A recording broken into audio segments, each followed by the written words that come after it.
ከታሰረች እንግዲህ ከሁለት ዓመት በላይ የሆናት ትወጣለች በማለት በነገ ዛሬ እየተባለ እዚህ የደረሰችው ሌይላ ኑርሰቦ ከምን ደረሰች? ስለ ሌይላ ኑርሰቦ ምን አዲስ ነገር ተገኘ?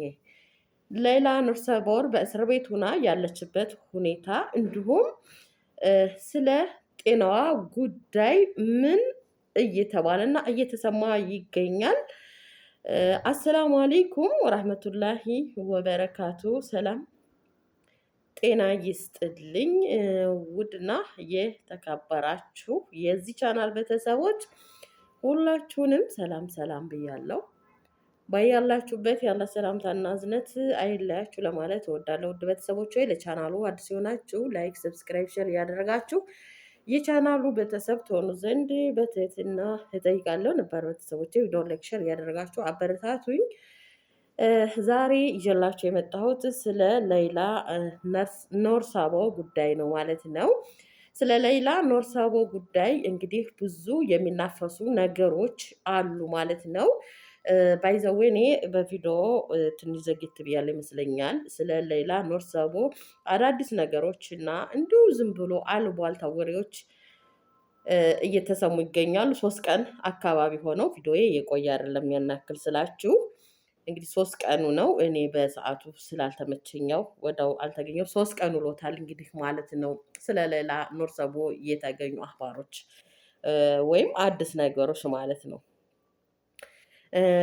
አሁን እንግዲህ አንዳንድ ልጆች ዝም ብላችሁ ሌይላ ኑርሰቦ እንዲሆናለች ሌይላ ኑርሰቦ እንዲሆናለች። ተው፣ ቤተሰብ እኮ አላት። ኧረ ተው እስኪ አንዳንዴ የኛ ቤተሰቦች ቢሆኑ እንደዚህ ይህንን ያክል የሚናፈስ ወሬ ቢሰሙ ምን ይሆናሉ ብላችሁ አንዳንዴ ብታስቡ ጥሩ ነውና ዝም ብላችሁ አንዳንድ ውድ ቤተሰቦች አላችሁ ማለት ነው። ያልሆነ ወሬ እያዛችሁ የምታራግቡ እባካችሁ ጥሩ አይደለም። በእኔ የደረሰ አይደረስባችሁ ይላል የተቸገረ ሰው ሲተርትና በሷ የደረሰው አይድረስባችሁ ለማለት እፈልጋለሁ እኔም ማለት ነው። እንግዲህ ሌይላ ኑርሰቦ እንደምታውቁት ሁላችሁም እንደው ቀንጨብ ቀንጨብ አድርጌ ለምሳሌ ያክል ለማስታወስ ያክል ልንገራችሁ እንጂ ወደ ኋላ ወደ ያለፈው ቪዲዮ አልመለስም። ሌይላ ኑርሰቦ ከ2 ዓመት በፊት እንግዲህ ከ2 ዓመት በፊት ይቅርታ ከታሰረች 13 ዓመት ሆኗታል ማለት ነው። 13 ዓመት ነው የሆናት። እንግዲህ ትወጣለች ከተባለ እንኳን 2 ዓመት ድፍን ሞላች ማለት ነው። እና ሌይላ ኑርሰቦ ትወጣለች በመባል እንኳን 2ኛ ዓመቷን ጨረሰች ማለት ነው። ሌይላ ኑርሰቦ ከ13 ዓመት በፊት እንግዲህ እንደምታውቁት የአሰሪዎቿን ልጅ ገድላ በእስር ቤት የምትገኝ እህታችን ናት። ሆኖም ሳለ እንግዲህ የአላሁ ተዓላ ትዕዛዝ ሆኖ ምንም ማድረግ አይቻልም እና በደጋግ ኢትዮጵያኖች እንግዲህ ርብርብ ህይወቷን ሊታደጉ እንግዲህ ብዙ ኢትዮጵያውያን ተረባርበዋል እና ማለትም ለምን ብትሉኝ ሌይላ ኑርሰቦ የአሰሪዎቿ ልጅ በገደለችበት ሰዓት ወደ እስር ቤት በመወሰዷ ከዛም በኋላ የሞት ፍርድ እንደተፈረደባት እና ያ የሞት ፍርድ ደግሞ ወደ ብር ተቀይሮ እንድትፈታ ተደርጎ ወገን ተረባርቦ እንዳትታረድ በሰላም ወጥታ ከቤተሰቦቿ እንድትገባና ለእናት ሀገሯ እንድትበቃ የብዙ ኢትዮጵያኖች ርብርብ ነበርና በዛም ምክንያት ደግሞ እንግዲህ ሌይላ ኑርሰቦ በተጠየቀችው የሳዑዲ አረቢያ 2 ሚሊዮን ሪያል በኢትዮጵያ 60,000 የሚሆን ብር ተጠይቃ ያንን በደጋግ ኢትዮጵያኖች ተሰብስበው ሞልቶላት ትወጣለች ተብሎ በተስፋ ያሉ ቤተሰቦቿም ደጋግ ኢትዮጵያ ለሷ ሲራሩና ለሷ ሲጨነቁ ለነበሩ እንግዲህ ይህ ነገር ደስ ብሏቸው ሌይላ ኑርሰቦ በነገ በዛሬ ትመጣለች እየተባለ በመጠበቅ ላይ እያለ በመሃል ደግሞ ምን ተፈጠረ? እንግዲህ እሱን ምነግራችሁ ይሆናል። ሌይላ ኑርሰቦ አንዳንዶቻችሁ እስር ቤት አብዳለች የምትሉ አላችሁ። አላበደችም፣ ደህና ናት። ወንድሟ ኢንተርቪው ተደርጓል። ካናገረችኝ 2 ወሯ ነው ብሏል። እንዲሁም ይቅርታ የእናቷ ወንድም የሆነ አጎቷ ካናገረችኝ 8 ወሯ ነው ብሏል። እንደገና አንድ ደግሞ ሌላኛ ታላቅ ወንድሟ ካናገረችኝ 6 ወሯ ነው ብሏል ማለት ነው። ስለዚህ ሌላ ኑርሰቦ ስለ ጤንነቷ ጉዳይ ደህና ናት፣ አልታመመችም፣ አላበደችም አለች። እንደዛ አብዳለይ ምናምን እያላችሁ የምታናፍሱ ልጆች ወላሂ ጥሩ አይደለም። ተው፣ ቤተሰብ አላችሁ ተው።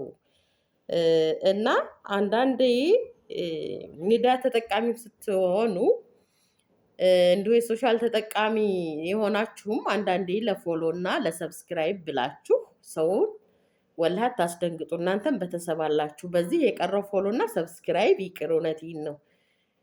እሷ አላበደችም፣ ደህና ናት። ልትጨናነቅ ትችላለች። አዎ ይሄ እንኳን አይደለም እሷ በእስር ቤት ሆና እኛ እንዲሁ ቁጭ ብለን መጨናነቅ አይቀርም። የሰው ልጆች ነንና ማሰብ መጨነቅ አይቀርም። ድንጋይ አይደለንም። ያ ነገር ሊከሰት ይችላል። ላኪን ግን አብዳለች የምትሉ ይሄ ከውሸት የራቀ ነው። ከራሷ ዘመዶች ከወንድሞቿ አንደበት እየተሰማ ነው ስለ ሙሉ ጤንነቷ ማለት ነው። እንግዲህ በነገ በዛሬ ያው በመጠባበቅ ላይ ያሉ ቤተሰቦቿ እጅጉን ያሳዝናሉ። ሌላ ኖርሰቦን እንግዲህ የማይጠባበቅ የሌላ ኖርሰቦ መፈታትና ወደ ሀገር መግባት የማይጓጓና የማይጠባበቅ አንድም ሰው አታገኙም፣ ሸይጣን ካልሆነ በስተቀር ማለት ነው። እና ሌላ ኖርሰቦ እንግዲህ እስካሁን ድረስ የደረሰችበት ለምን እንደሆነ ገና በፕራይቬት ነው። በፊት ተከፍሏል ብሩ ሲባል ነበር። አሁን ተከፍሎ ለዛሬ ትሄዳለች፣ ነገ ትሄዳለች፣ ዛሬ በረራዋ የዛሬ ሳምንት እየተባለ 2 ዓመት ሞላት። እስካሁን ድረስ እስር ቤት ነው ያለችው። ሌላ ኖርሰቦ ለምን አልተሳፈረችም? ብሩ የእውነት ተከፍሏል አልተከፈለም? ይሄ ገና በፕራይቬት ተቀምጦ ገና ጭቅጭቅ ላይ ነው ማለት ነው። ገና እየተወያዩበት ነው። ግማሹ በኢትዮጵያ ኤምባሲ ያማኛል፣ ግማሹ በሳውዲ ምናምን በቃ መለገሌ ታውቃላችሁ። አልተረጋገጠም።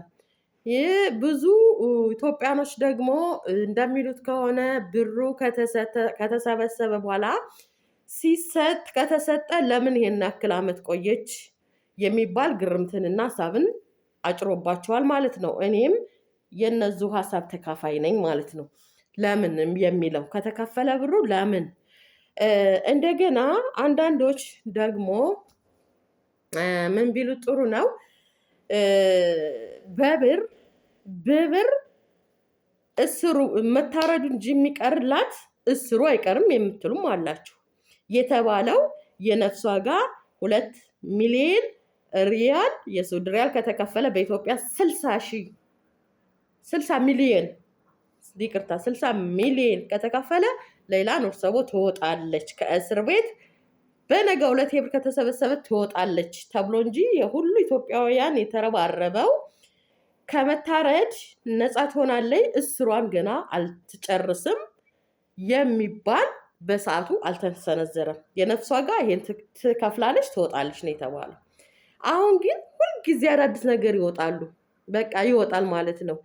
እስሩ አይቀርም፣ ይቀጥላል። ገና ናት። ምን ያህል እንደምትታሰር እንዴ! ለምን ትታሰራለች እንዴ? ይሄ ብር 2 ሚሊዮን ቀላል ነው እንዴ? ሳውዲ ሪያል ለምን ትታሰራለች? የነፍሷ ጋር አንድ ሰው ተከፈለ ይፈታል። በቃ ምንድን ነው?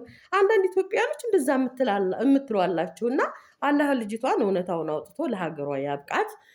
ዝሮ ዝሮ ያኔ ሌላ አብዳለች ለምትሉ እውነታው ከዚህ የራቀ ነው፣ ውሸት ነው። አላበደችም፣ አለች፣ ደህና ናት። ይሄ ከቤተሰቦቿ እየተሰማ ነው ማለት ነው።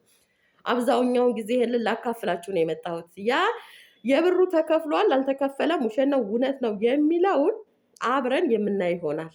ሁሉም ጭቅጭቅ ላይና ግርምት ላይ ስለሆነ ማለት ነው። ስለ ብሩ ክፍያ ብዙዎች እንደሚሉ ከሆነ ብሩን የሟች ቤተሰብ ሲረካከቡ የተለቀቀ ቪዲዮ የለም የምትሉ አላችሁ። የሚያን ነገር አላየሁም። በእርግጥ የሟች ቤተሰቦች ቀርበው ብሩን ሲረካከቡ ከገዳይ ቤተሰብ አላየንም የምትሏላችሁ። እኔም የእናንተው ተካፋይ ነኝ። እኔም ባይኔ አላየሁም ማለት ነው። ያው በኮሚቴ ተይዟል መድረኤ ምናምን ይላሉ። እንግዲህ ይሄ አሁን ተንቀሳቅሷል።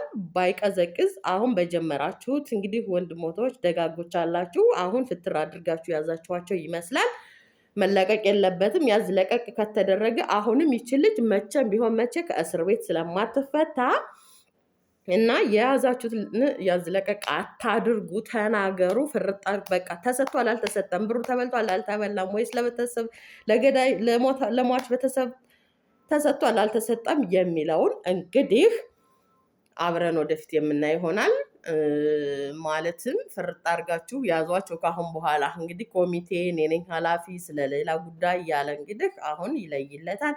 ቀጣይ ደግሞ ስለሌላ ምን እንደሚፈጠር አብረን የምናየው ይሆናል። እኛም ተከታትለን ወደ እናንተ የምናቀርብ ይሆናል። ውድ ቤተሰቦቼ ዱአ አድርጉላት። በቃ በዚሁ ልሰናበታችሁ ማለት ነው። አሰላሙ አለይኩም ወራህመቱላሂ ወበረካቱ።